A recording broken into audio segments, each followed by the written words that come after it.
ಮುಂದೆ ಏನೇನು ಬರಿತೀನಿ ಅಂತ ನಿನಗೇ ಗೊತ್ತಾಗುತ್ತೆ. ಇವಾಗ ನೀನೇನೇನು ಮಾಡಿದೀಯ ಅಂತ ಹೇಳ್ತೀನಿ, ಕೇಳಿಸ್ಕೋ ಗೋವಿಂದ. ನೀರಲ್ಲಿ ಮುಳುಗ್ತಾ ಇದ್ದ ಹುಡುಗನ್ನ ಕಾಪಾಡ್ದೆ. ಹುಡುಗರ ಅವನನ್ನ ಕಾಪಾಡ್ರು.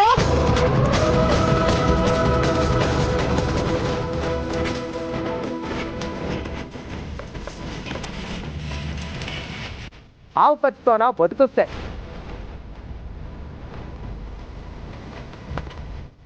ಉಷ್ಣರೋಗನೇ ವಾಸಿ ಮಾಡಿದೆ.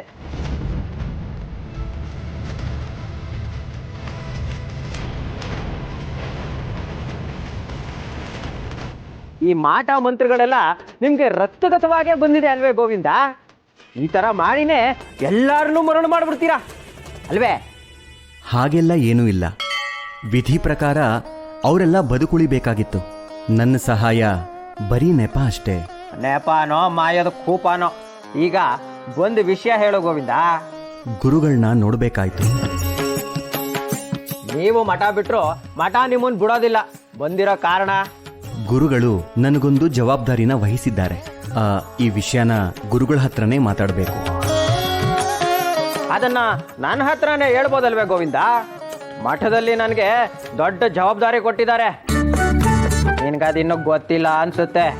ಸಂತೋಷ. ನಿನ್ನ ಸೇವೆಯಿಂದ ಈ ಮಠದ ಘನತೆ ಇನ್ನೂ ಹೆಚ್ಚಾಗ್ಲಿ. ಘನತೆ ಗೌರವ ಎಲ್ಲ ನಮ್ಮ ವಂಶ ಪಾರಂಪರ್ಯವಾಗೇ ಬಂದಿದೆ ಗೋವಿಂದ. ಸಂತೋಷ. ನಾನು ಹೋಗಿ ಗುರುಗಳ ದರ್ಶನ ಮಾಡಿ ಬರ್ತೀನಿ. ನಿಲ್ಲಪ್ಪ ನಿಲ್ಲೋ. ಏನ್ ಬಂದಿದ ತಕ್ಷಣ ಗುರುಗಳ ದರ್ಶನ ಸಿಕ್ಬಿಡತ್ತಾ? ನೀನ್ ಯಾವಾಗ ಗುರುಗಳನ್ನ ಭೇಟಿ ಮಾಡಬೇಕು ಮಾಡಬಾರ್ದು ಅಂತ ಹೇಳೋನು ನಾನು. ಎಲ್ಲದಕ್ಕೂ ನಾನು ಅನುಮತಿ ಪಡಿಬೇಕು ಅನ್ನೋದು ಗೊತ್ತಿಲ್ವಾ ನಿನಗೆ? ಗೊತ್ತಿರಲಿಲ್ಲ, ಈಗಷ್ಟೇ ಗೊತ್ತಾಯ್ತು. ಸರಿ ಸರಿ, ಈಗ ಗುರುಗಳು ಧ್ಯಾನದಲ್ಲಿದ್ದಾರೆ. ಇವಾಗ ಹೋಗಿ ಮತ್ತೆ ಯಾವಾಗಾದ್ರೂ ಬಾ.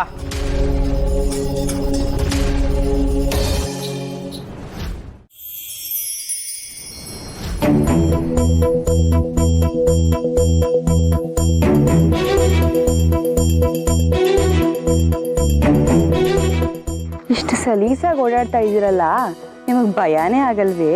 ಯಾರು ಕಾಲಿಟ್ರೆ ಇಲ್ಲ ಎತ್ತಿನ ಬಂಡಿ ನಿಮ್ಮೇಲೆ ಹಾದೋದ್ರೆ ಅನ್ಯಾಯವಾಗಿ ಸೊತ್ತೋಗ್ತಿರಲ್ವಾ?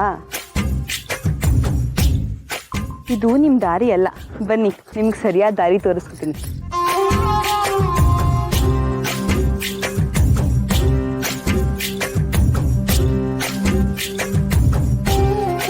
ಇಲ್ಲಿ ನೋಡಿ, ಕಲ್ಸಕ್ರೆ. ಬನ್ನಿ, ಈ ಕಡೆ ಬನ್ನಿ.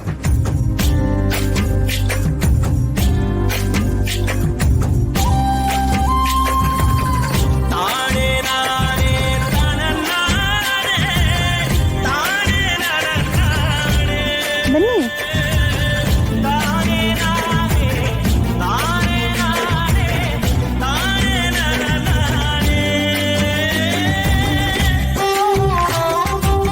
ಎಷ್ಟು ಜಾಣ ಮರಿಗಳು.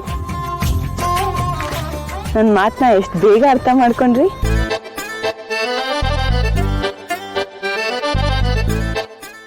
ಹೌದು, ಸಾಲಾಗಿ ಎಲ್ಲಿಗೆ ಹೊರಟಿದ್ರಿ?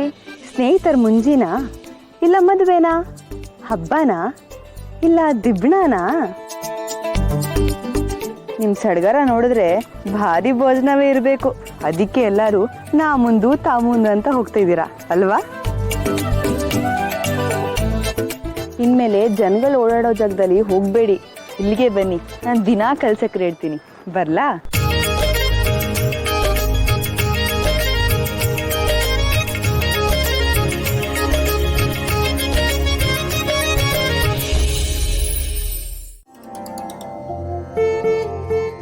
ಶ್ರೀಹರಿ,